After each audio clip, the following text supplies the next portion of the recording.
começar, tá bom? Boa tarde a todos. Para quem não me conhece, meu nome é Márcia Guedes, e a convite da Edna e da Cássia, convite esse que eu fiquei muito feliz, né? E quero agradecer vocês, né? Eu vou coordenar hoje esse nosso bate-papo psicanalítico. Então, eu vou começar lendo o termo de responsabilidade. Ao me inscrever, estou de acordo que trata-se de um evento destinado a profissionais da área psíquica.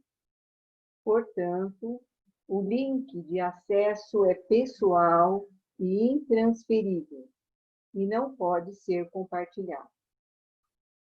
No caso de conter alusões a situações clínicas, qualquer comentário sobre o mesmo constituirá quebra de sigilo e infração ética. Então, a participação de vocês no final vai ser através de perguntas e ou comentários que vão ser feitos pelo chat escritos, né? Por escrito. Do qual eu vou ler e vou direcionar para a Edna ou para a Cássia. Caso não dê tempo delas responderem todas as perguntas, né, as mesmas serão encaminhadas para vocês e elas responderão via e-mail. Bom, assim que iniciar, né, a palestra delas, os microfones serão desligados para que não haja interferência e para que a gente possa ouvir mais nitidamente. Então, um bom encontro para todos nós, né? Passo a palavra, Sibeli. Ok. Bom, boa tarde a todos. Para quem não me conhece, o meu nome é Cibele Brandão. Eu sou coordenadora da comissão científica do Núcleo de Psicanálise de Marília e Região.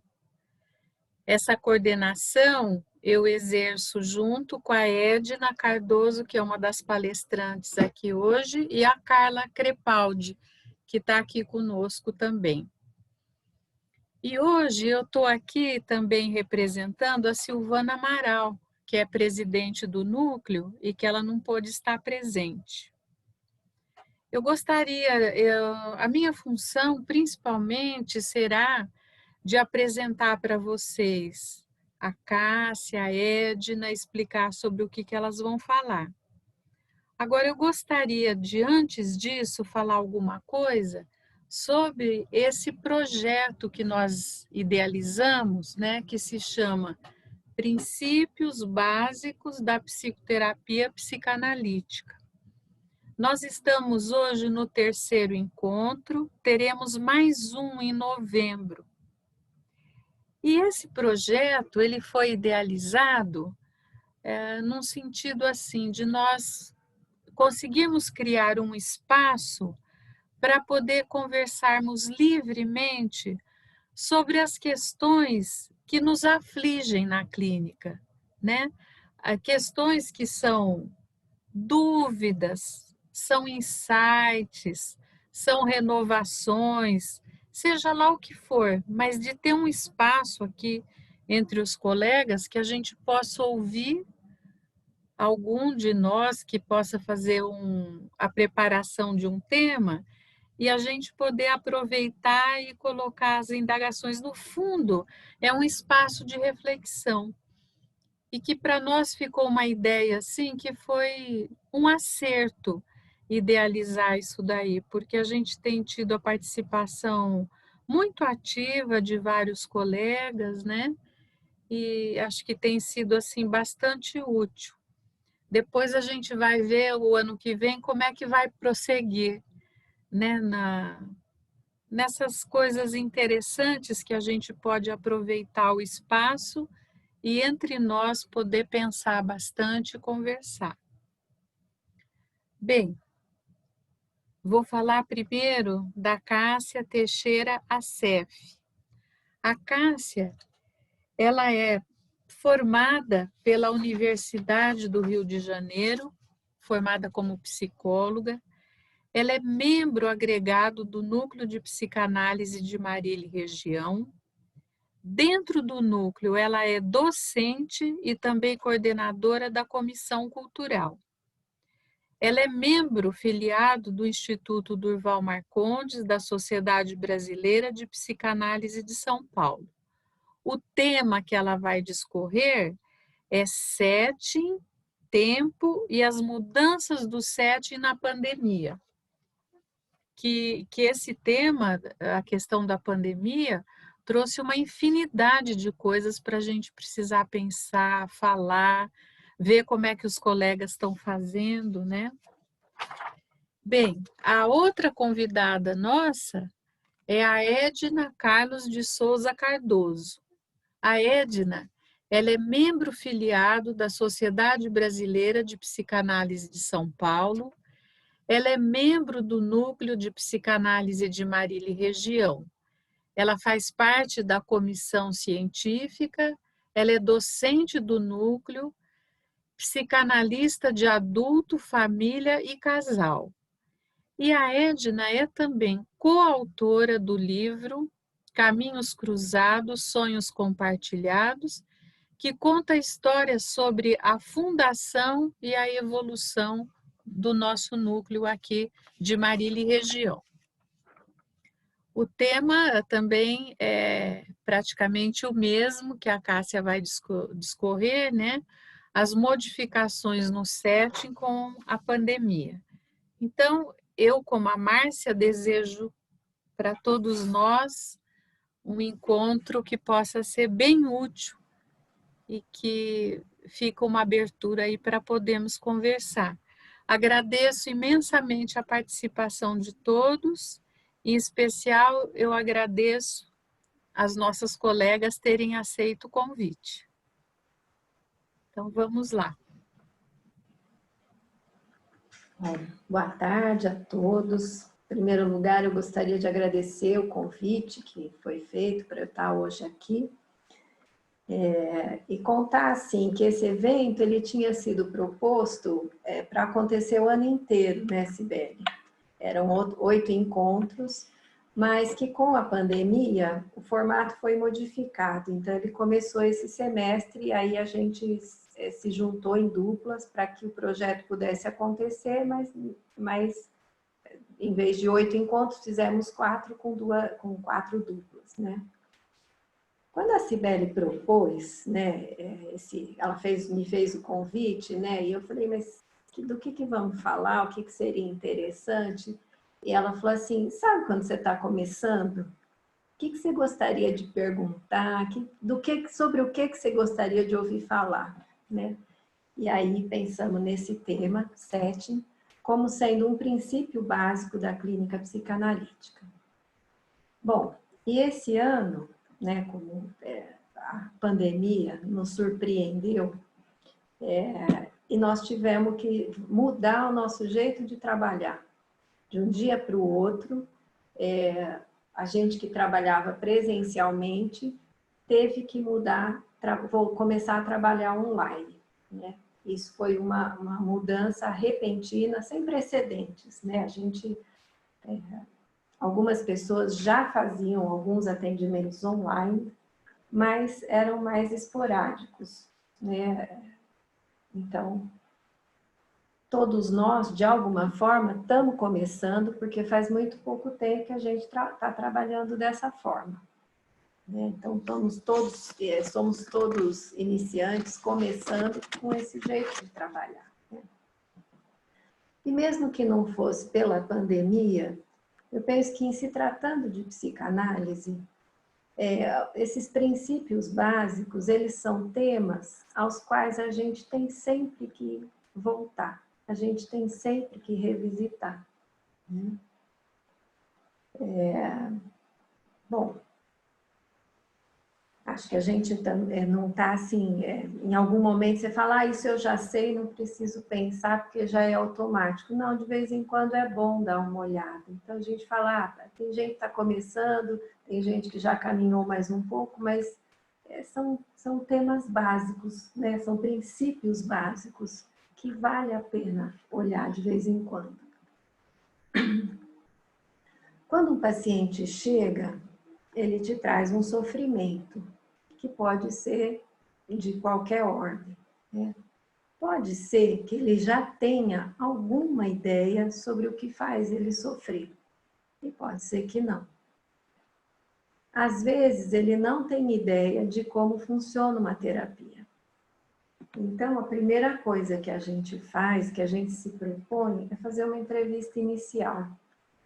Nessa entrevista, que não, ela é chamada de entrevista inicial, mas pode ser alguns encontros, né? E aí você vai conhecer um pouco da pessoa que está te procurando e ela também vai conhecer você.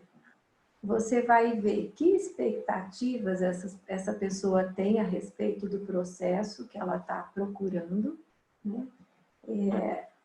E principalmente, você vai ver se ela realmente deseja fazer uma terapia ou uma análise. É importante a gente saber também das próprias limitações, do que a gente, em cada momento, pode oferecer para o nosso paciente.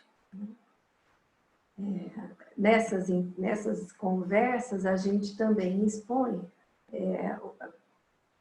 torna claro qual que é o objetivo de uma terapia ou de uma análise. Né? Esses dias, às vezes o paciente chega e fala, mas como que funciona? Eu nunca fiz terapia, nunca fiz análise, né? Essa semana mesmo aconteceu de uma pessoa falar, mas como que funciona? Eu falei, bom, funciona assim, você vem e a gente conversa, você me fala o que está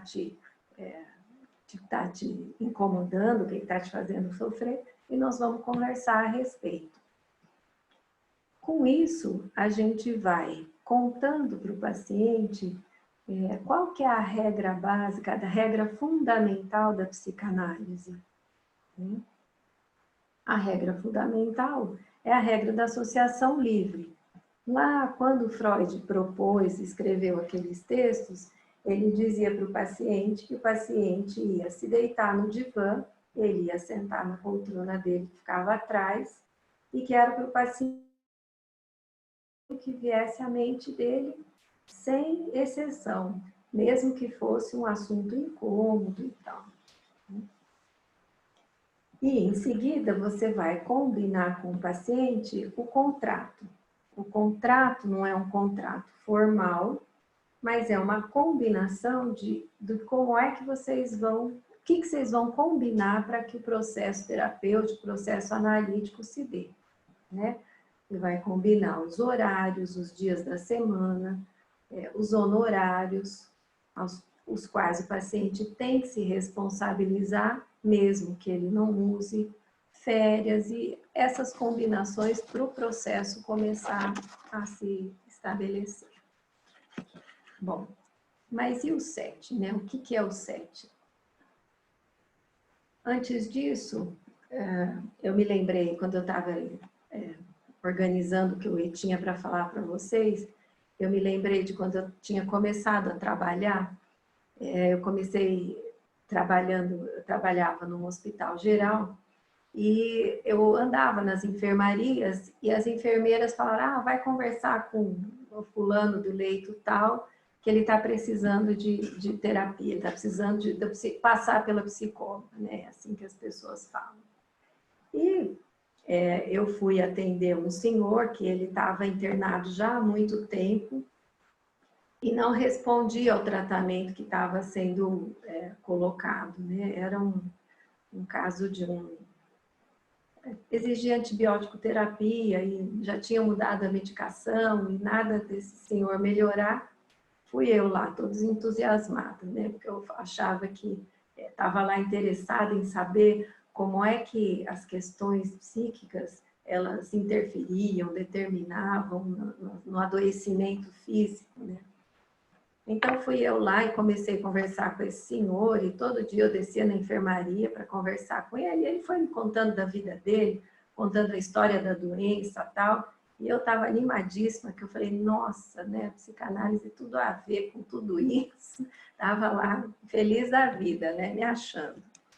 E aí eu estava fazendo uma especialização, e o analista veio de São Paulo para dar aula para a gente e propôs um seminário clínico, né?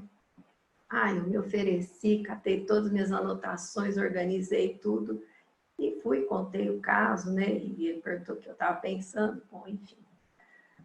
Aí eu falei, olha, só que tem uma coisa meio estranha, né? Que eu falei, eu não sei se esse senhor, ele está num processo terapêutico ou se ele só acha interessante conversar comigo, porque ele não tem mais nada para fazer o dia inteiro que ele fica no hospital.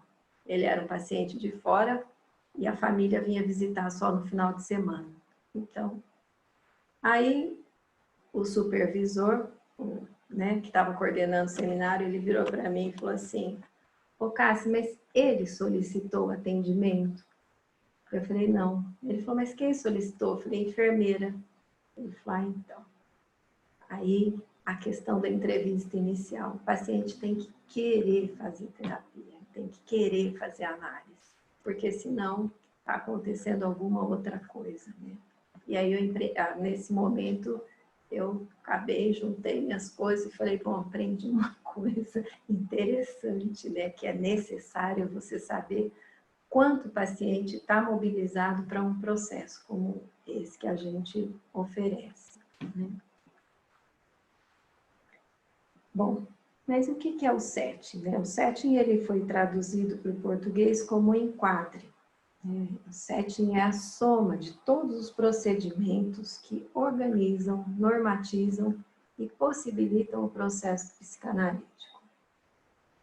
A gente sabe que, tratando-se de psicanálise, uma crença que a gente tem é que o inconsciente ele está sempre ativo e se manifestando. Mas é só dentro do setting que a gente consegue apreender esse inconsciente. Então, o setting tem uma importância muito grande. Da mesma forma, a transferência é um fenômeno que ocorre o tempo todo em todas as relações. Mas é só dentro de uma análise que ela pode ser entendida, que ela pode ser, quem sabe, atualizada, ressignificada ou mesmo ampliada para outras formas mais funcionantes. O paciente chega para a gente com um sofrimento, ele tem um jeito de se relacionar. E é na transferência, através da transferência no processo analítico, que isso pode ser ampliado. Ele vai se relacionar e vai ampliar, não só desse jeito que às vezes parou de funcionar, o paciente não está bem, não consegue se relacionar e a vida dele para, né? Então, o setting, eles são estratégias que a gente tem que ter para pôr em marcha o tratamento. Profissional, cada um tem seu estilo. Só que a técnica, ela é universal e ela é proposta pela IPA, pela comunidade analítica. Então, todo mundo tem que trabalhar de acordo com essa técnica, né? Cada psicanalista ou psicoterapeuta deve levar em conta as peculiaridades pessoais de cada analisando e de cada situação analítica em particular. Então, nós vamos falar um pouquinho da flexibilidade do setting, né? Depois. Bom, o contrato que a gente fez logo depois da entrevista inicial, ele está totalmente relacionado com o setting. De que jeito, né? O contrato são as regras que a gente coloca. Então, você vai vir naquele dia, naquele horário, custa tanto, e como é que vai ser pago, como é que vai fazer com o feriado, como vai ser nas férias e tal. Essas regras são elas que sustentam o setting.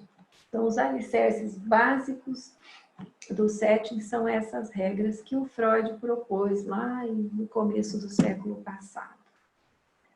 A primeira regra que ele coloca é aquela que a gente fala logo que o paciente chega. Bom, você vai falando tudo que vem na sua cabeça. Essa é a regra pro paciente, pro analisando. Pro analista, cabem as regras da atenção flutuante, que é um estado de mente que ele fica meio ligado no inconsciente para poder sintonizar com as comunicações inconscientes do paciente. Uma outra regra é a da neutralidade, que lá no começo do século passado, o analista tinha que funcionar como um espelho, onde ele só ia refletir o que o paciente trazia. Ele era neutro. A abstinência, Freud colocou para que o amor de transferência não pudesse, que o analista não pudesse se envolver emocionalmente com o paciente. Tem uma quinta regra, que seria o amor à verdade, né? E depois, o entendimento que a preservação do setting ela é tão importante que a gente coloca hoje como se fosse uma sexta regra, né? Para uma análise acontecer, a preservação do setting. É importante que cada terapeuta entenda que o setting é importante manter. Que tudo bem se às vezes você sai de um setting, mas você precisa retomar. Quanto ao amor à verdade, à sinceridade, acho que é importante lembrar que o Bion colocou para a gente que o amor à verdade ele é tão importante. A verdade é para o psiquismo como é o alimento para o corpo. Sem essa verdade, o psiquismo morre. Então, é uma das regras. Bom, todas as regras são importantes, né? Isso foi colocado assim e parece uma coisa rígida, mas foi colocado lá no começo, quando Freud estava tentando colocar a psicanálise como uma ciência e estava tentando transmitir a psicanálise, que não é uma tarefa fácil. Então, tinha que ter algumas coisas que eram básicas e que precisavam ficar definidas, né? Com o passar do tempo, isso foi sendo ampliado, né? Freud falava, por exemplo, que não dava para atender pessoas acima de 50 anos, não dava para atender criança, os psicóticos também não era possível aplicar psicanálise. Só que ele dizia que ele esperava que a técnica fosse se ampliando para que mais pessoas pudessem se beneficiar dela. E isso realmente aconteceu com o passar do tempo. Bom, por que é importante o setting? O setting é importante porque é ali que a análise acontece. Se você não preserva o setting, está acontecendo ali outra coisa que não a análise. Então, o terapeuta, o analista, ele tem que estar sempre atento ao setting. Por isso, eu falei que acho que é um tema que vale sempre a gente rever, para a gente estar sempre pensando a nossa prática.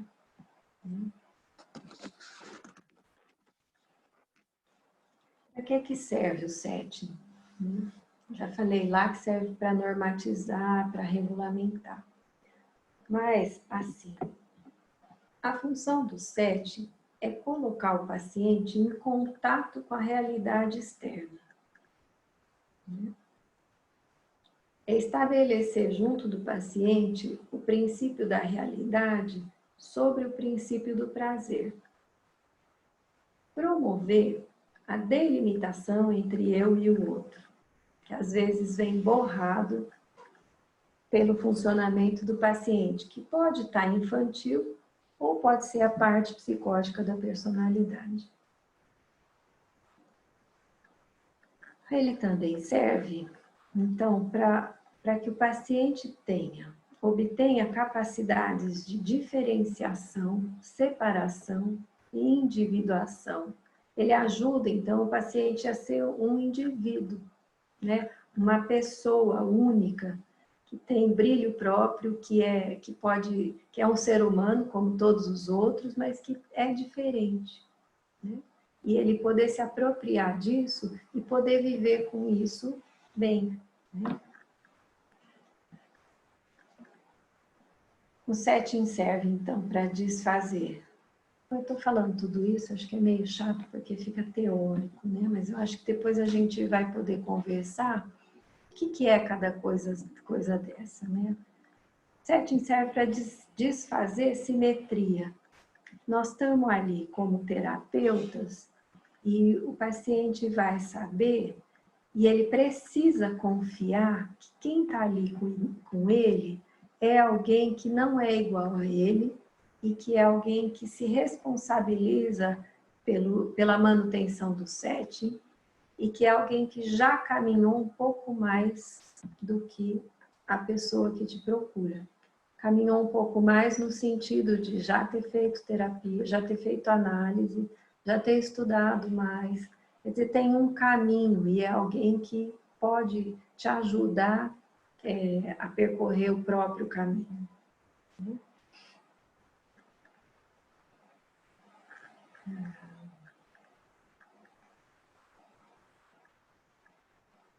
Bom, uma outra coisa que fala é que o setting ele ajuda a promover a isometria.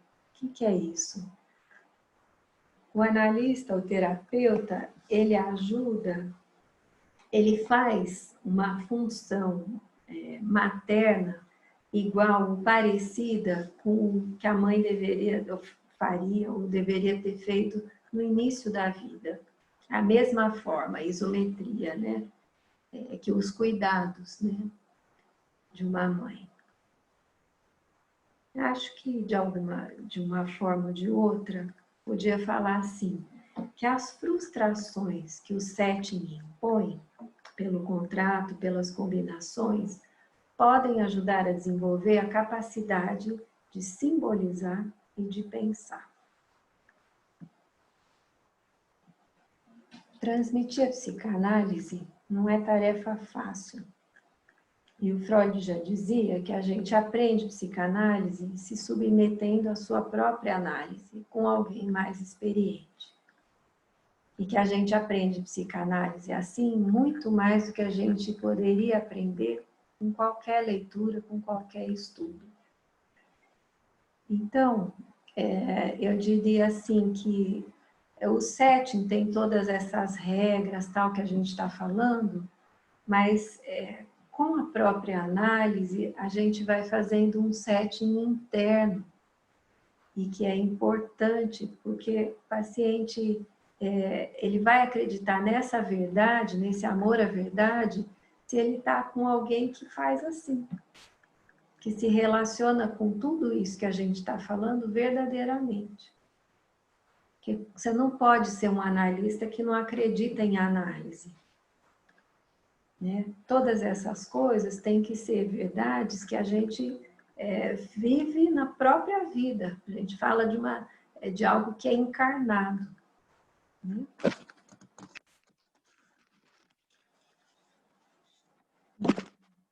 Pode parecer que o setting ele tem uma função passiva, mas na verdade ele é ativo e ele é determinante na evolução da análise.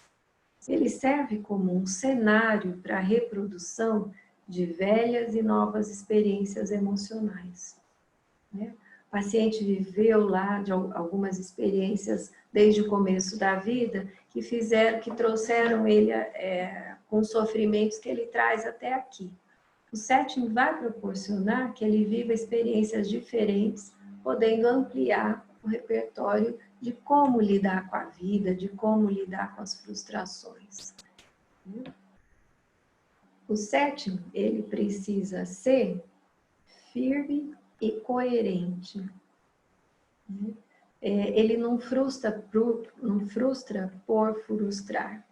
Ele frustra e tem uma razão para isso, porque é sendo frustrado que a gente aprende a pensar e simbolizar. É uma capacidade para daí lidar e não ficar só na concretude. Né? Vou até tomar uma água aqui.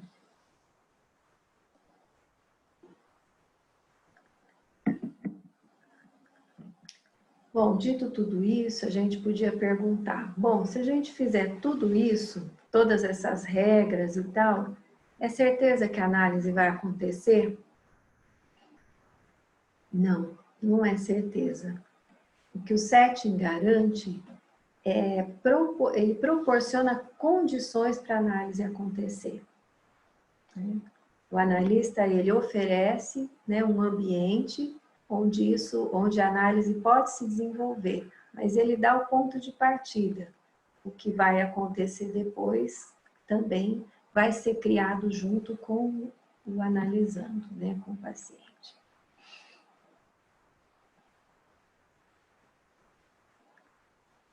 Bom, na época que o Freud iniciou, basicamente, os pacientes que procuravam, o que era mais comum eram as neuroses, né? As neuroses de transferência, as neuroses obsessivas. Hoje em dia, a gente vê outro tipo de sofrimento, sofrimentos que chegam no consultório, eles são de ordem que a gente chama de narcísica. São pacientes que não alcançaram uma distância ótima nos vínculos, né? Pacientes que não foram, a gente fala, não foram narcisados suficientemente pelas suas mães, né? Então, é preciso oferecer a criação e fortalecimento de um registro de ausência. E aí o setting fica modificado. Porque as separações, elas não foram bem estabelecidas, o ego não está bem formado, ele não está bem organizado. Separações, elas são constituídas e fortalecidas com o trabalho da simbolização que vem através do luto, né? Eu li assim que nesses casos é bom que o analista apele para o seu enquadre interno, mas eu acredito que sempre a gente precisa apelar pelo enquadre interno, né, com todos os pacientes, né? E com uma forma para manter o difícil equilíbrio entre a flexibilidade e a abstinência, né? De você estar ali, poder flexibilizar, não ser um setting só rígido né?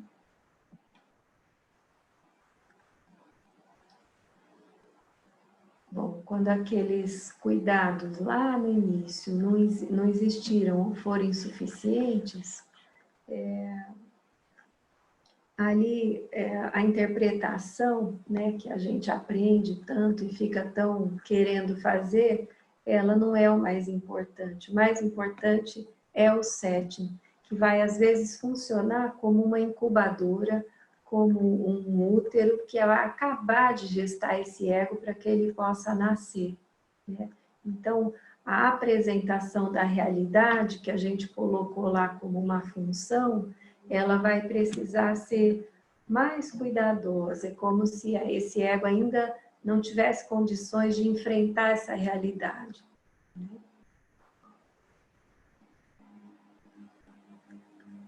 Embora eu acho que sempre o setting tenha que ser cuidadoso para com todos os pacientes, né?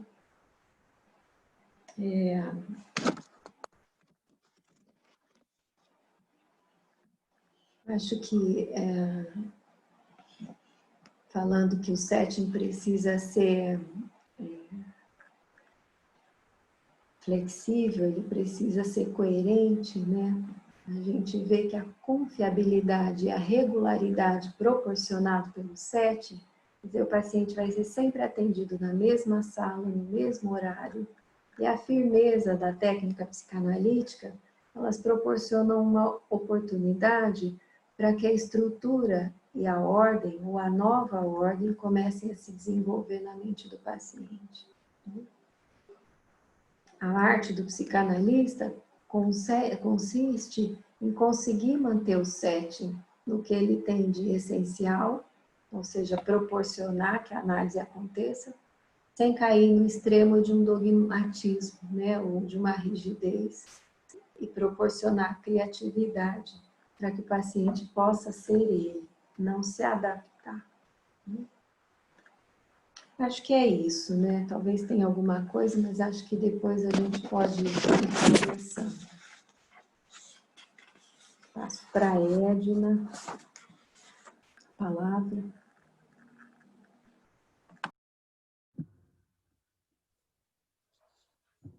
Agora sou eu. A Márcia vai falar. Bom,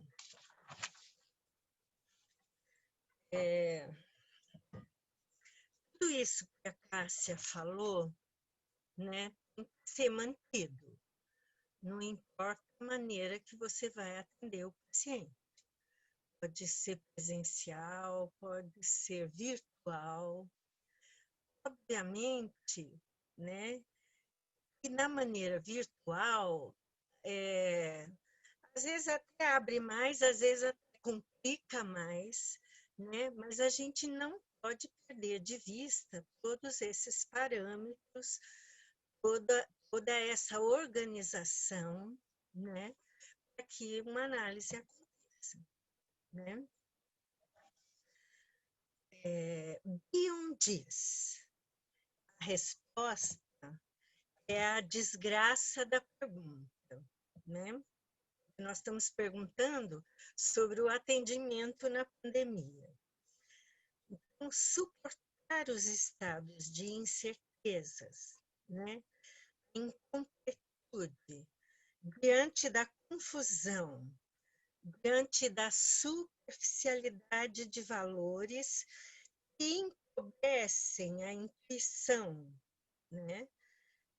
Anulam a afetividade e impedem a capacidade simbólica de se desenvolver, né? Então, a gente tem que suportar, porque se não suportamos, nós nos anulamos. Bom, este é o trabalho árduo do analista, né? Onde quer que necessite ampliar e abrir o pensamento. Precisamos estar abertos às novas investigações da mente humana. Vocês estão ouvindo bem?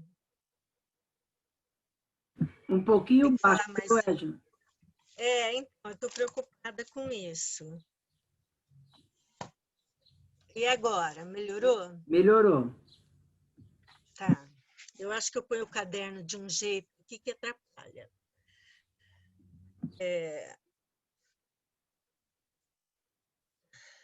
Precisamos estar abertos às novas investigações da mente humana.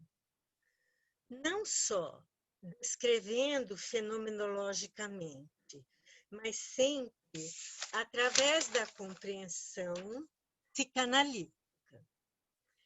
Pensar emerge da experiência de não satisfação, de transitarmos em nossa incompletude e incertezas. É uma atividade mental que está sempre em tensão com a consciência, a filosofia, com a técnica, com o bom senso, com a ideologia, com o mito, com a religião, a arte, né? Com a psicanálise e consigo mesmo. Por isso, pode ser indesejável por exigir decisões, né? E ser até insuportável e persecutória, né? Essa atividade mental. Do lado bom, né? O pensar pode ser, né? A expressão do vínculo, né? O estar com o outro, estar consigo mesmo. A viagem no tempo, através do inconsciente, que mencionei, né, quando eu falei no vídeo, né, me encanta muito. Me dei conta do que Freud e Einstein descobriram na mesma época, essa viagem, né? E Einstein ele ia para o misterioso espaço, né, para o universo. E Freud, né, o misterioso interno. Então, eles começaram simultaneamente a preocupação em encontrar e desenvolver instrumentos para tais viagens, né? Então, Freud desenvolve esse lugar, essa espécie de laboratório, né? Essa espécie de cápsula, vamos dizer assim, desse laboratório que hoje se transforma também numa espécie de nave espacial, né? Esse lugar para que aconteça um processo analítico, né? Então, o setting analítico ele pode até estar numa nave espacial muito moderna, ele pode até estar no virtual, né? Sem as seguranças do espaço físico, não sei se dá segurança também, né? Mas supõe-se. Mas ele é o setting. O setting tem que seguir essas regras todas de sua criação, né? Mesmo ele estando, né, nessa nave muito diferente que todos nós tivemos que embarcar, né?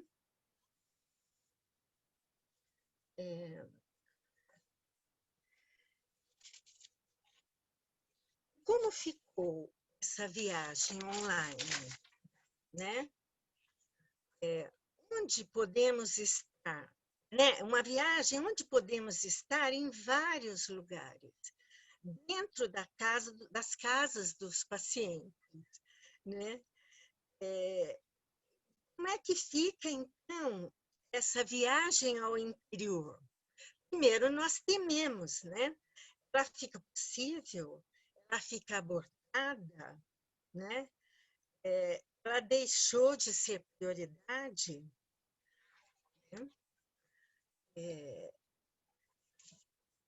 Então, quando é que atrapalha? Quando é que ajuda? Né? Tivemos que acrescentar novas ferramentas internas e externas para estar sem estar, né? No virtual, na casa do paciente, de fato. O vermos em atividades e interações. Então, isso se ampliou. A gente acaba vendo meio que ao vivo e a cores, né? Do nosso lado também, paradoxalmente, nos aproximamos do paciente, né? Porque também, de alguma forma, ele vê algo de nós, né? Talvez de nosso ambiente. Então, essa assimetria, né? Como é que fica essa assimetria? E todos esses cuidados que são necessários e precisam, não importa a maneira que você esteja atendendo, né? Então, de início, né, a gente já se preocupou com que ele fosse um tanto parecido com o presencial, né? O olho no olho, o sair do campo analítico, então, um divã virtual, né? O paciente pode pôr a câmera na parede, ele pode pôr a câmera de um jeito que você possa vê-lo, né? Então, os meus pacientes, por exemplo, me facilitaram muito isso. Eles até criaram alguma maneira, eles sugeriram, eles ajudaram, né? A gente vê a falta de privacidade de alguns pacientes dentro de suas casas, né? A gente vê como eles se relacionam, né? Um pouco dessa interação com o seu meio real. O paciente e o analista, mente com mente, né? O interno transcende o visual, o virtual, né? O interno transcende o virtual. O analista está vivendo a mesma situação que o paciente. Vida e morte estão em jogo. Sobrevivência. O vírus é uma pulsão de morte, né? Expressão da incerteza e do desconhecido, né? Nos apresenta, né, o nosso temido desamparo e as nossas limitações e a finitude. O que é advindo de áreas internas? O que é advindo do mundo externo? Né? Arnold Schuster diz: quando nos deparamos com a incerteza, suportamos ter que mudar? Suportamos a incerteza? Todo ser busca alimento para a mente, mas se não encontrar condições favoráveis, poderá permanecer na sombra do outro, fora, ou na sombra de seus objetos internos, dentro. O virtual, ele pode confundir dentro e fora, né? Na reclusão da pandemia, o ser humano teve que se haver o seu antigo paradoxo, né? Quer dizer, ele teve que se haver com o mesmo paradoxo que ele tem que se haver sempre. De não conseguir ficar sozinho, de não aguentar a intimidade que o vínculo verdadeiro requer. Como analistas, corremos riscos, né, como o paciente, e estamos expostos também a não distinguir esse mundo interno, esse mundo externo, né, no uso do virtual. Então, precisamos cuidar muito, muito do setting interno, né, e de nossas condições internas, complementando o que a Cássia trouxe.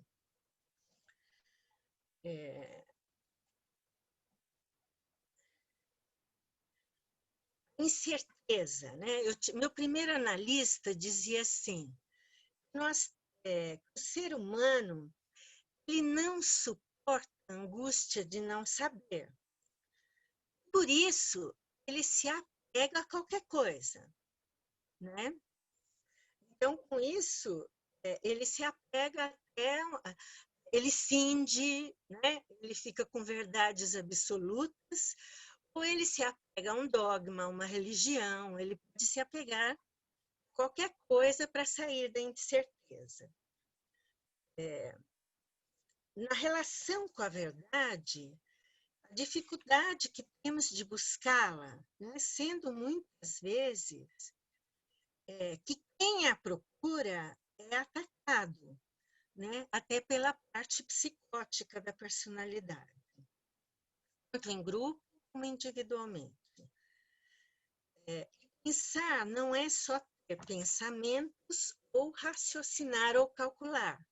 É uma atividade mental que está sempre em tensão com o consciente, a técnica, com o bom senso, com a ideologia, com o mito, com a religião, né, com a arte, como eu já falei. Pode ser indesejável exigir escolhas e isso ser o lado ruim, né, ser insuportável, né? O online seria a nova forma, né, para vivermos o antigo intersubjetivo, né? Porque a análise ela se baseia no intersubjetivo. Não sabemos muito a respeito, mas a maioria de nós já tem experiências emocionais significativas, né, e profundas com o atendimento online aos pacientes.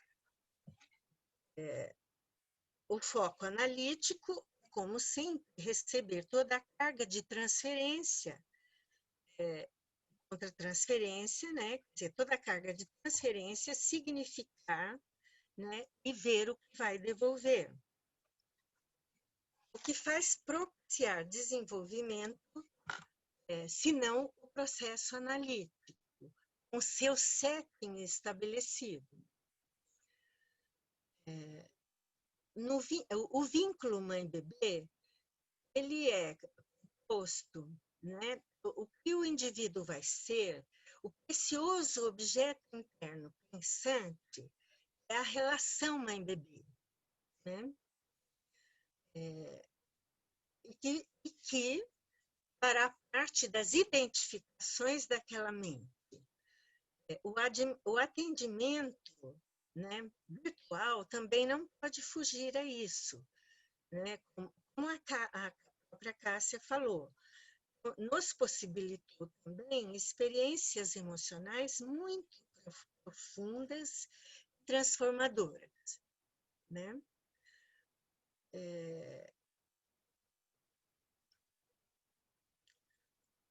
Então, esse vínculo poderá ser construído, né? E o setting tem que estar muito internalizado no analista, especialmente dentro da mente do analista, né? A sua relação com a psicanálise tem que estar muito, como disse um paciente, o Evaldo de Tupã, né? Tem que estar num relacionamento sério com a psicanálise, né? Ele tem que estar, sem dúvidas, né, do seu interesse, da sua ligação, né, com a psicanálise e o conhecimento que ela propicia. Né? Então, a viagem no tempo interno é como ser, sendo verdadeiro. Não importa se ela é virtual ou se ela é presencial. Né? O setting, de alguma forma, também foi para essa dimensão, né? Ele pode não ser tão visto assim, ele não é tão concreto, né? Mas ele é um como ser, sendo verdade. Né?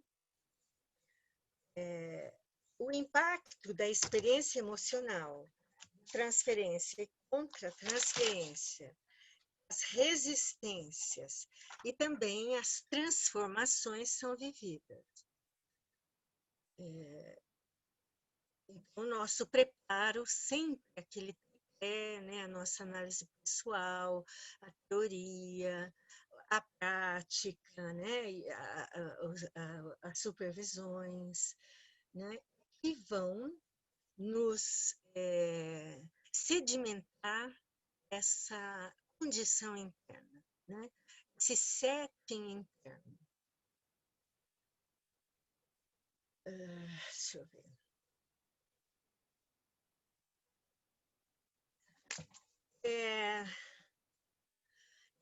Eu posso falar de alguns exemplos de paciente, não sei se seria interessante, algum exemplo da minha experiência. Né? Logo que começou o atendimento virtual, um pouco aquela correria, né? Meus filhos me pressionaram muito, vai logo, sai logo, né? Está perigoso e não sei o quê. Então, eu comecei a atender,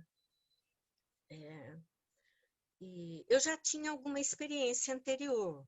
Tive uma paciente que me inaugurou no atendimento online. Ela é uma paciente brasileira que mora na Itália. Então, ela pediu para ser atendida, ela já tinha sido minha paciente. Ela pediu para eu atendê-la, e se eu não faria isso por Skype, então, alguns anos atrás. Ela me inaugurou.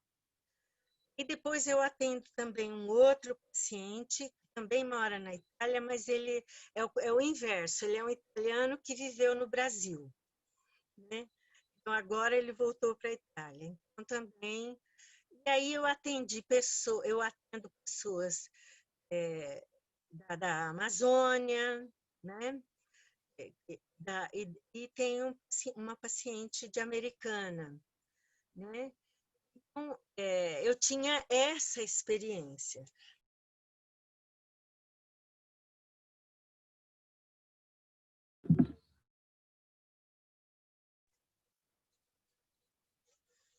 Estão me ouvindo?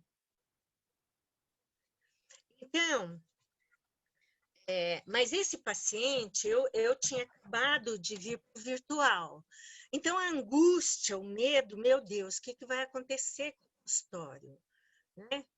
O que vai acontecer com o consultório? Como que vai ser? Aí eu comecei a atender. Me lembrei até de quando estava grávida, né? Que eu parei um pouco o consultório, isso foi muito angustiante. Parece que ia acabar tudo. Então, eu estava com muita preocupação, né? Como é que ia ser? Aí os pacientes, felizmente, os pacientes todos aceitaram, mas teve um, logo de cara, assim, ele não conseguiu passar para o virtual, né? Então, ele ficou muito apavorado, muito perdido, muito angustiado, né? Aí eu pensei, pronto, começou. Quebradeira, né? E agora? Né? Porque ele foi, logo de cara, ele não conseguiu. Então, eu fui entendendo que ele estava vivendo a perda do setting presencial, né, como uma ruptura. Um bebê que perdeu sua mãe, né? Que ele estava no caos, flutuando, ele estava sem lugar. Né? Então, eu comecei a falar com ele, a tentar, e não dava certo, não dava certo. Aí um dia, numa segunda-feira, que não estava tendo aula em São Paulo, eu resolvi ficar com ele o quanto que precisasse. Né? Então, eu comecei a falar com ele, eu fiquei a tarde inteirinha, deu mais ou menos umas 4 horas, que eu fiquei com ele, eu fiquei falando, mas aonde não dá, aonde, o que está acontecendo? Aperta o botão, conversa tal coisa. Fiquei até que conseguiu aparecer a imagem, o visual. Isso era no Skype, no WhatsApp, não tinha como. Ele teve um apagão, né? Ele não conseguia se conectar comigo. Mas daí aí deu certo. Eu falei, bom, eu não posso, eu tenho que conseguir, né? Eu tenho que lidar com essa ruptura junto com ele. Então daí ele conseguiu. Depois ele dizia assim, nossa, eu não sei o que aconteceu comigo, era tão simples, era apertar aquele botão, era fazer não sei o quê, né? Então, e daí isso se reconectou, né? Então, ele está comigo, ele faz 4 sessões e o atendimento se desenvolveu. Né?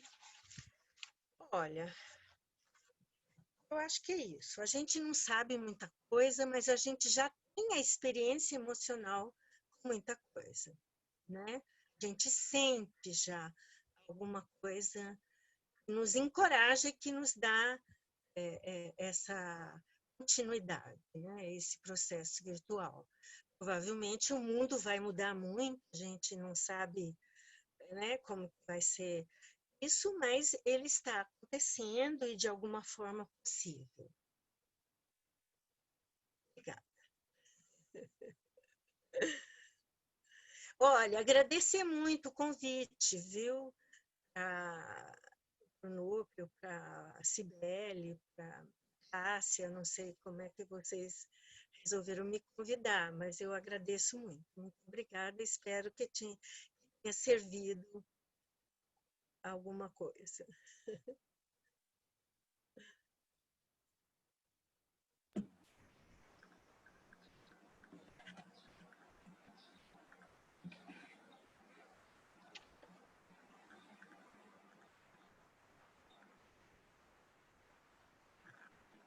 Ô, Márcia, ative o seu som. Aqui? Estão me escutando? Estão me escutando agora? Sim. Ah, desculpa, gente.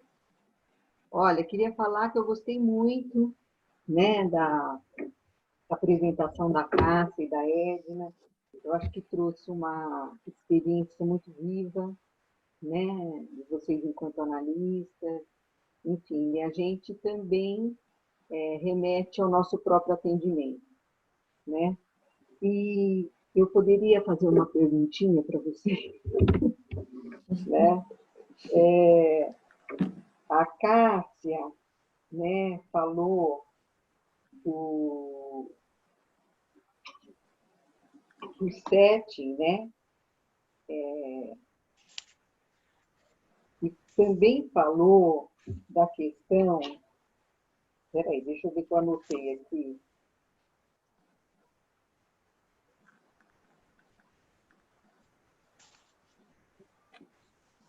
Você falou, Cássia, do setting, tempo, né? E o setting na pandemia. Eu queria que você falasse dessa questão do tempo, né? E para a Edna, eu queria que você... Eu gostei muito, Edna, dos seus exemplos clínicos, né? Dessa transição, né? Do presencial para o virtual.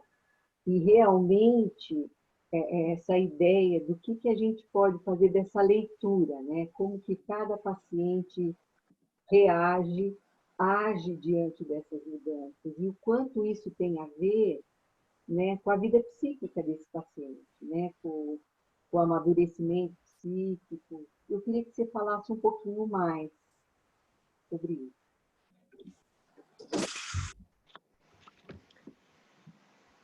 Quer falar, Edna, primeiro? Não, fala primeiro.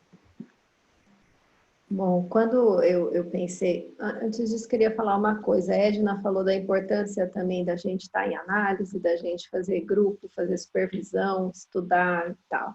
Uma outra coisa que eu queria falar é da participação na instituição, que a gente foi convidado e essa semana a gente se reuniu, eu, a Edna, a Márcia, e a gente deu muita risada e a gente acaba se divertindo para poder trabalhar e para poder fazer o que nós estamos nos propondo aqui hoje.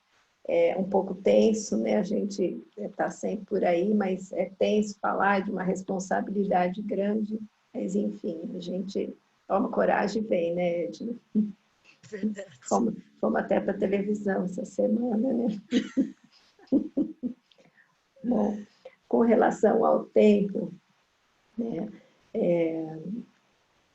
eu fico pensando que nós estamos num tempo onde as coisas acontecem muito rápido, né?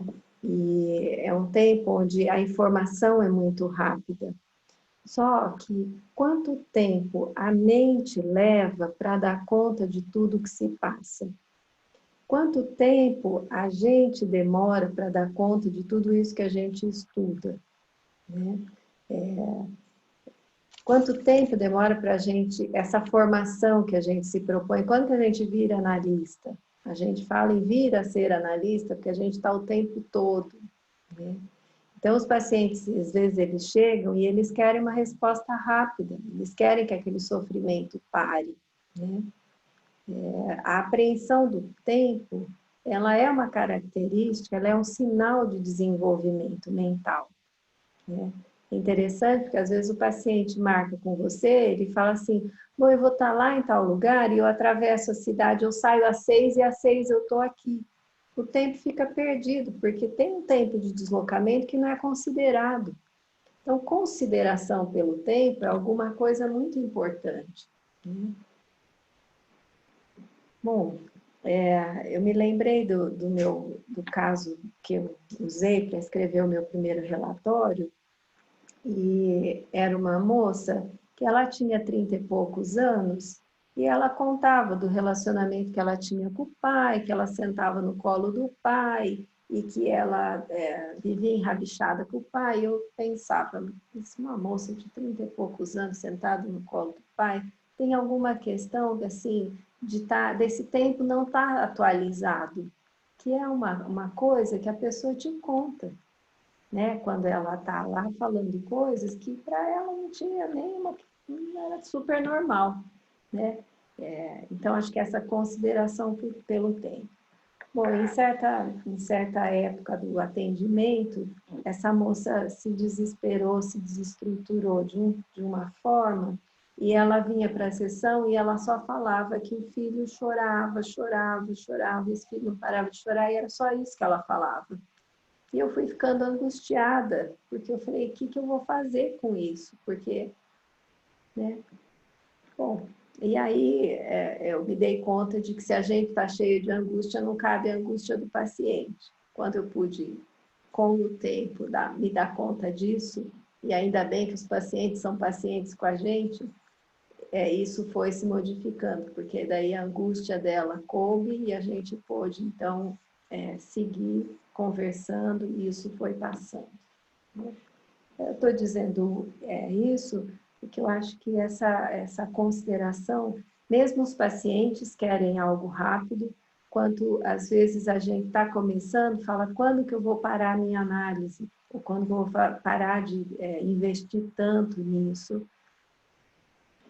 É uma questão de tempo, né? E quanto tempo? Que bom se você puder ficar o tempo que você precisar. O Winnicott fala que uma boa independência passa por uma boa dependência. E quanto tempo isso leva? Eu quis trazer a questão do tempo para a gente lembrar disso o tempo todo, né? E não se apressar, nem com a gente e nem com quem nos procura. Não sei se eu respondi, Márcia, mas foi mais ou menos isso que eu pensei. Uhum.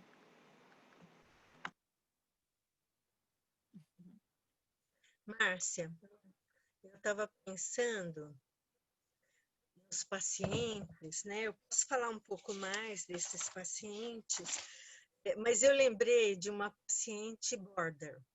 Ela não chega, ela é borderline, pode dizer, é um tipo de borderline, não é daquelas que faz barraco, nada disso, mas ela é borderline, sim, ela é um borderline bastante indisciplinado mesmo, né? Mexe no setting, depois não vem, depois não sei o quê.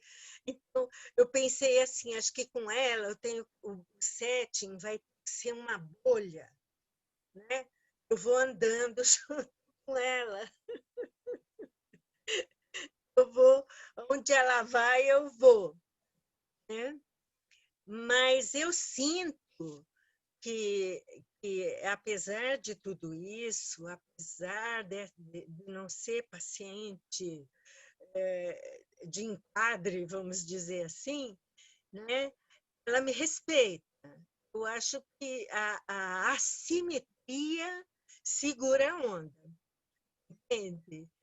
Então, ela até, hoje não vou, hoje não sei o que lá, amanhã não sei o quê. Toda essa coisa, essa atuação, né? Mas eu mantenho essa elasticidade, eu ando um pouco nessa elasticidade com ela, né? Mas ela nunca me desacatou, desrespeitou, eu sinto que ela me respeita, né? Que muitas vezes ela responde insights, com percepções, né? Ela diz que ela não sabe se ela tem salvação, se não sei o quê, mas ela pensa, né? Então, ela dá alguma coisa que alimenta a fé do analista, né? Que a gente vai e acompanha, né? Agora, o meu paciente, esse que quebrou, né? Ali se quebrou por um momento, ficou perdido, né? A reconexão, também é interessante, ele trouxe uma experiência muito ímpar, assim, que talvez, não sei se no presencial como é que seria, porque em algumas vezes, ele se colocou na câmera, né, de maneira que eu vi o tronco dele, sabe? Eu via da cintura para baixo, as virilhas, o pênis, né? Ele vestido, obviamente, porque ele estava na sessão. Mas ele sentiu necessidade de ficar assim, então, ele ficou procurando um livro lá em cima, ele ficou, e eu ficava com a sensação de que era eu, como uma mãe que narcisa as partes do corpo do filho, que no caso, para ele, não estavam narcisadas, né? Não estavam ressignificadas, né? Não tinha essa valorização, né? Um paciente que somatizava essas áreas, né? Hoje já diminuiu muito essas somatizações, né?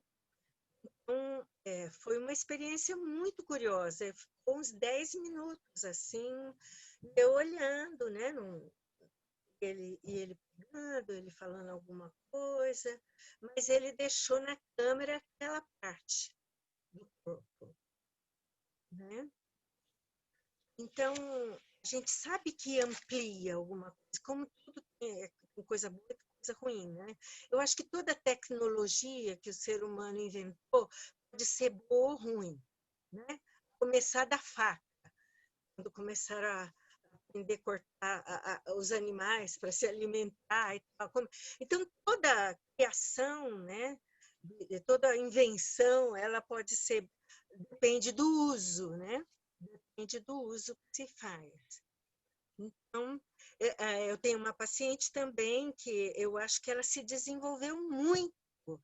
Ela era uma menina assim, muito dependente, ela só namorava pessoas muito mais velhas, né? E estava sempre assim, meio que dependendo dessas figuras externas, né?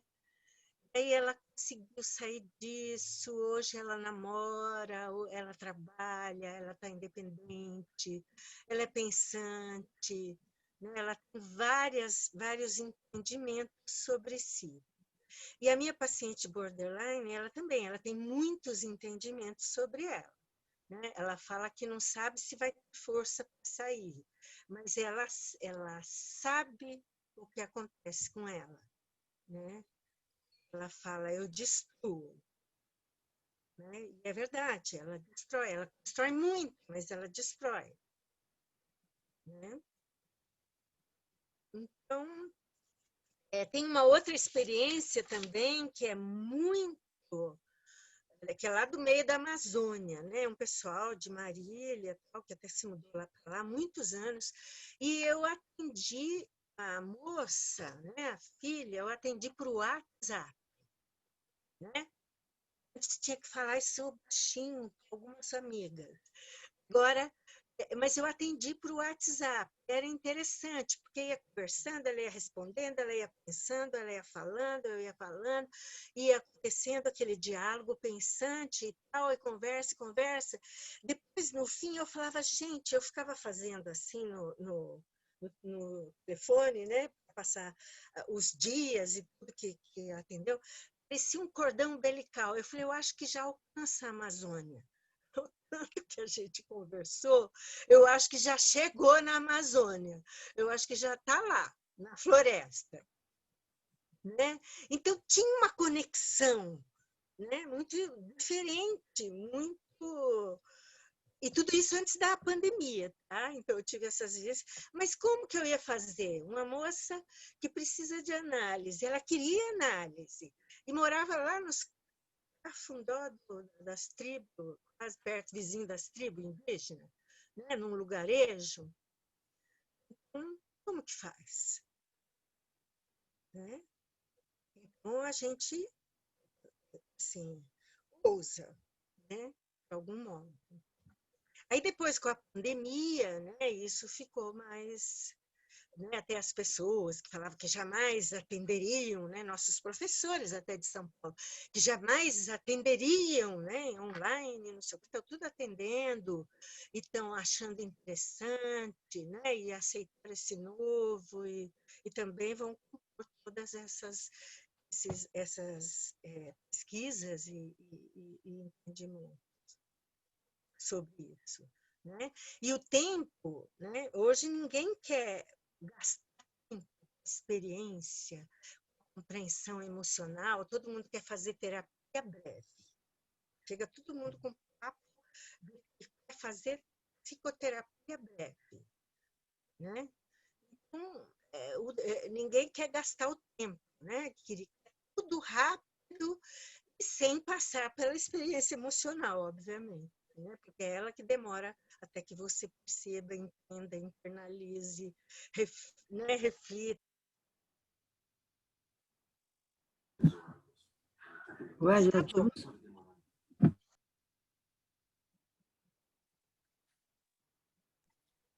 Eu Vocês não gostaria de ouviram? saber, Vocês não ouviram o que eu falei? no final não. Ah, é porque eu bati o caderno aqui. Fechou. Tá.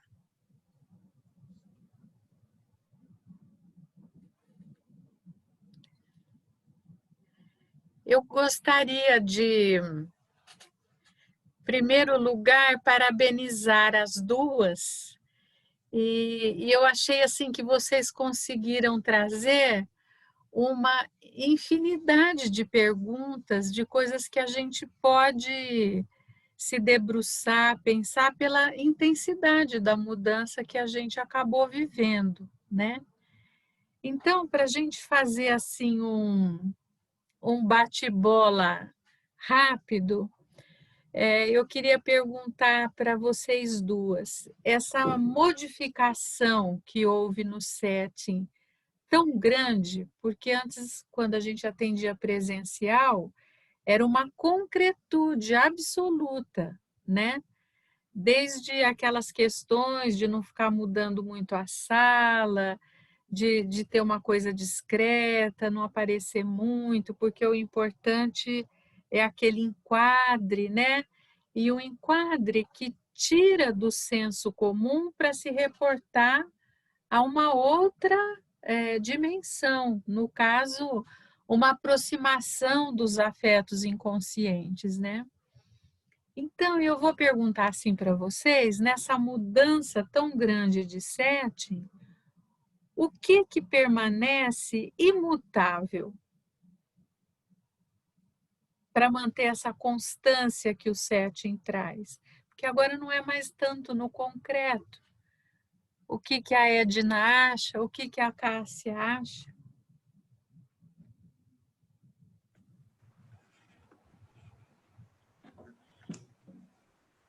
Bom, eu diria assim que o que fica imutável é o setting interno, que a gente mantém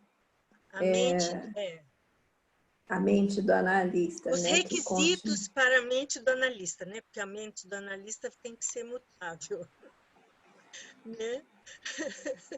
Mas esses requisitos, eu acho, a função analítica, né?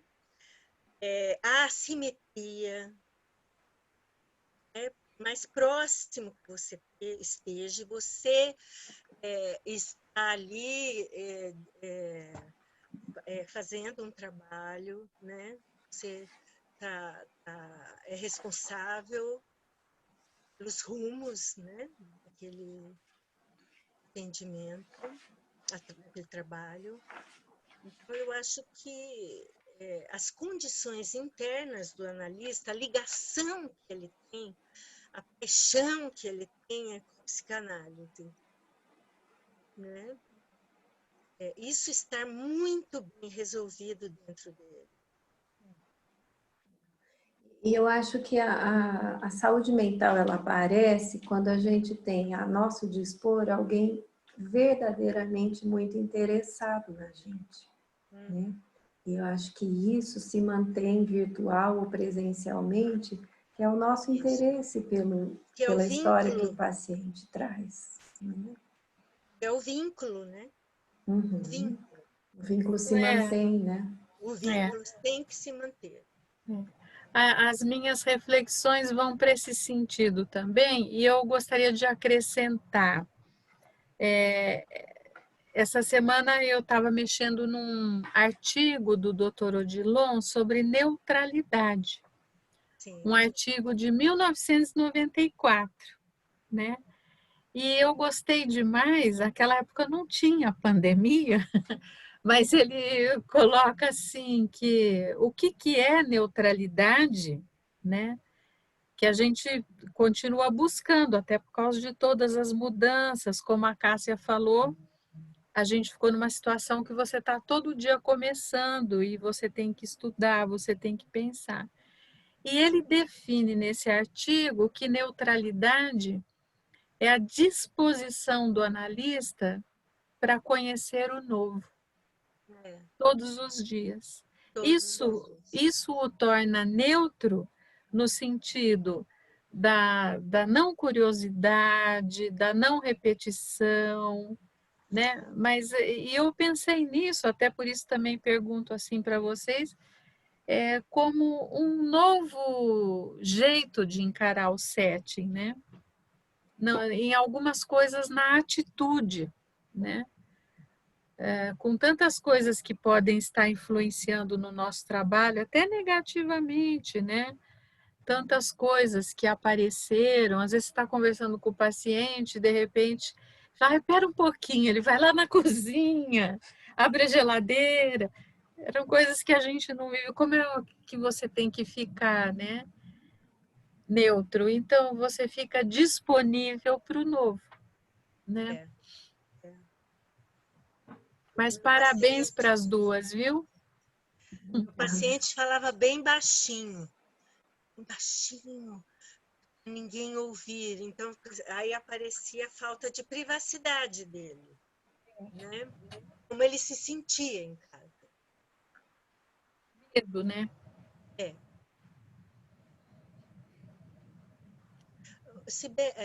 Márcia, Cibele, Cássia, a Beatriz de Londrina está aqui, do Paraná, uma amiga nossa, lá de São Paulo.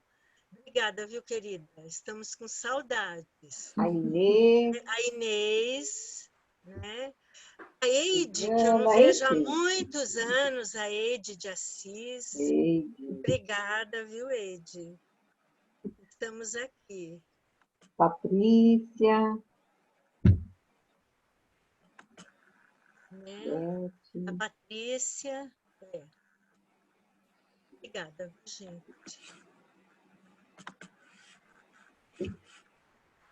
Bom, estamos com 5 minutinhos para encerrarmos.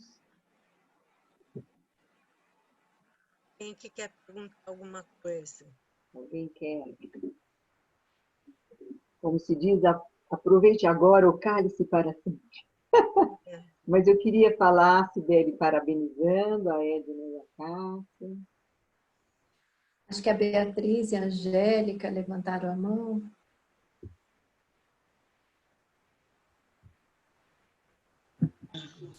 Fala, Bia. Pronto, abriu. Não, eu só queria parabenizá-las. Achei muito gostoso de ouvi-las, né? E achei interessante a fala da Cássia quando fala sobre os pacientes atuais, esse registro da ausência, que também tem a ver com esse momento que a gente está vivendo, né? Que estamos presentes, mas é diferente. E essa coisa do tempo que me chamou atenção também, e a respeito dessa relação virtual, que de alguma forma me fez lembrar muito essa coisa da Cibele falando que saiu para tomar água, ou outro que acorda e está de pijama, né?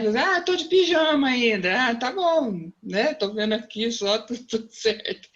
Mas esses dias achei interessante de uma paciente que eu acabei demorando para incluir crianças nesse trabalho, porque achava difícil, até que foi se estendendo e resolvi arriscar, né? Eu achei que foi uma coisa muito interessante, porque assim, de uma criança que queria me apresentar toda a casa, a família e tudo. Então, foi assim, sabe? Dar os exemplos dos jogos que ele me contava antes nas sessões presenciais. E aí, lembra aquilo que eu te falei? É isso aqui, né? e aí colocando, uma vez me colocou numa arena dos peões, assim, então foi uma coisa assim muito, muito interessante, que foi gostoso, porque assim, apesar da relação ser virtual, era muito vivo. Então, acho que depende, é muito isso que vocês estavam dizendo, né?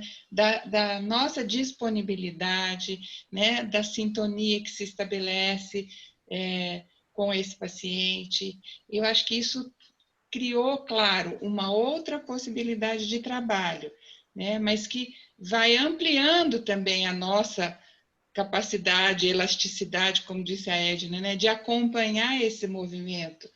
Outro dia achei muito curioso de uma paciente que a mim sempre dava a sensação de não lugar.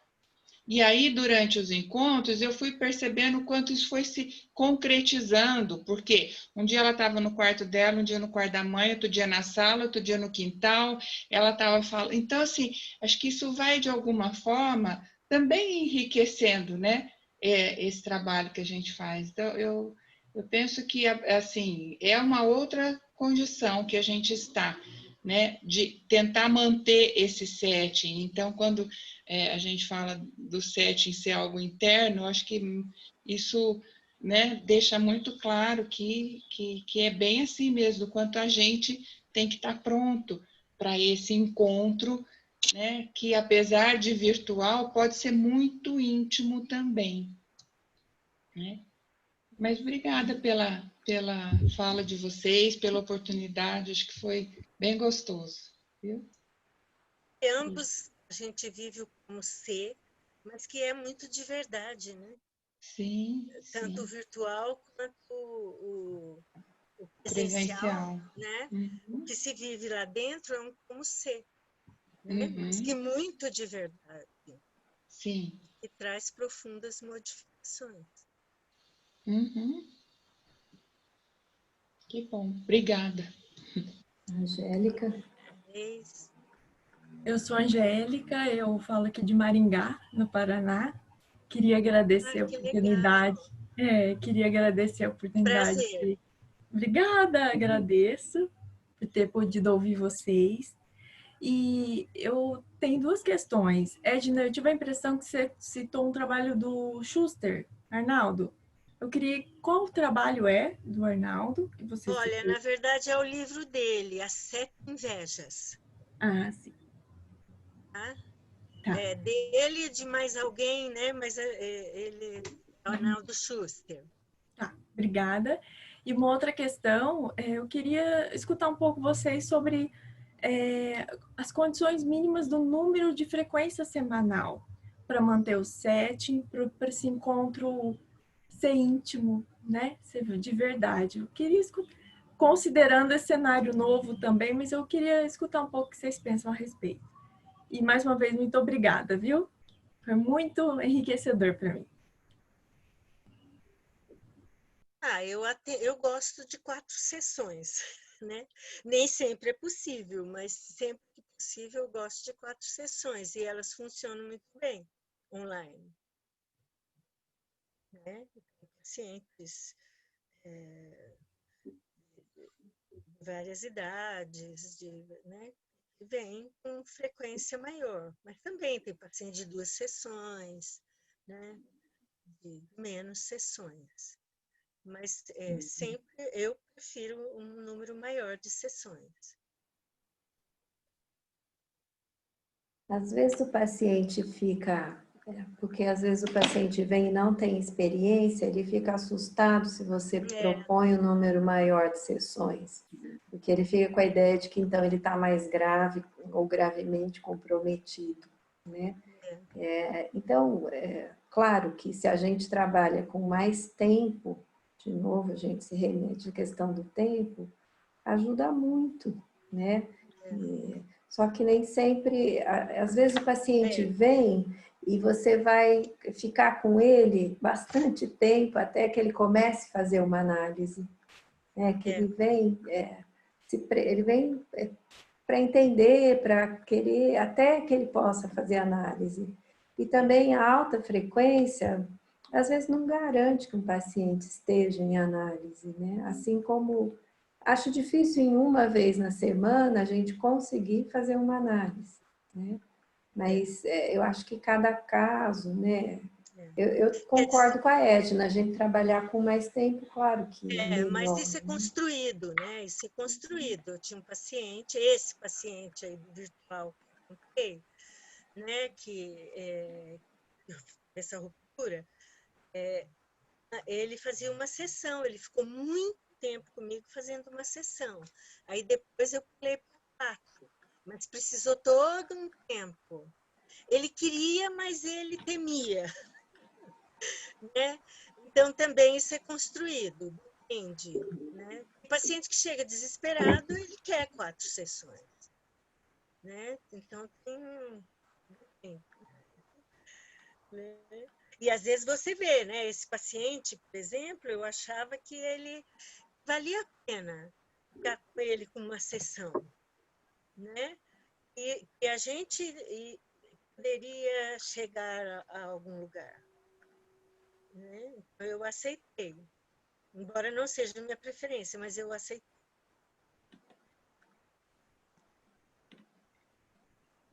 Bom, é uma pena, né? Mas é chegada a hora da despedida. Mas acho que antes a Sibeli quer falar do próximo encontro, convidar as pessoas.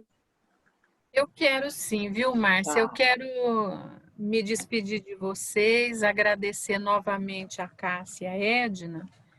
E eu queria falar assim, nós teremos um próximo encontro ainda esse mês, no dia 25, que é aquele encontro que a gente tem aos domingos, às 10 horas, na parte da manhã, né?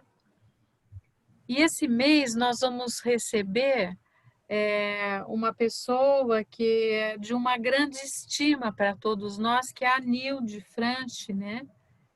E o tema que ela vai desenvolver é muito interessante. É conversando sobre relações sociais, íntimas e analíticas. Para que serve a psicanálise? Acho que nos interessa bastante, então façam suas inscrições, porque recomendamos vivamente essa palestra, né? E depois, no mês de novembro, nós ainda temos mais um daqui dos princípios, né? Que nós vamos receber a Patrícia Nunes, e acabei ficando no lugar da colega que ia dar aula, que é a Cida, né? Então, eu vou falar junto com a Patrícia. E eu fiquei contente, porque a gente vai poder dar um fechamento e poder ver o que significou, né, todo esse projeto. E depois, no fim do mês de novembro, porque sempre assim, a gente tem uma dos princípios e uma outra, né? A outra será o Roosevelt Cassorla, né? E daí a gente finaliza as atividades da comissão científica desse ano, que é um ano inesquecível. Tá bom? Muito obrigada, viu? Queria agradecer a todos que estiveram com a gente até agora, né? E agradecer a oportunidade, porque a gente que ama a psicanálise, não vive sem ela mais na vida, né? Sempre gosta de estar aqui falando sobre isso, né? Então, obrigada pela oportunidade, né? Até a próxima. Muito obrigada, gostei de ver vocês, gostei muito, muito, muito, né? Obrigada a todos. Cássia, Edna, Sibeli. Márcia, obrigada, viu, de você Imagina, vir para mim foi fazer um esse grande trabalho. prazer, viu? Você é sempre nossa companheira. Então, até a próxima, gente. Até. Tchau, tchau. Tchau.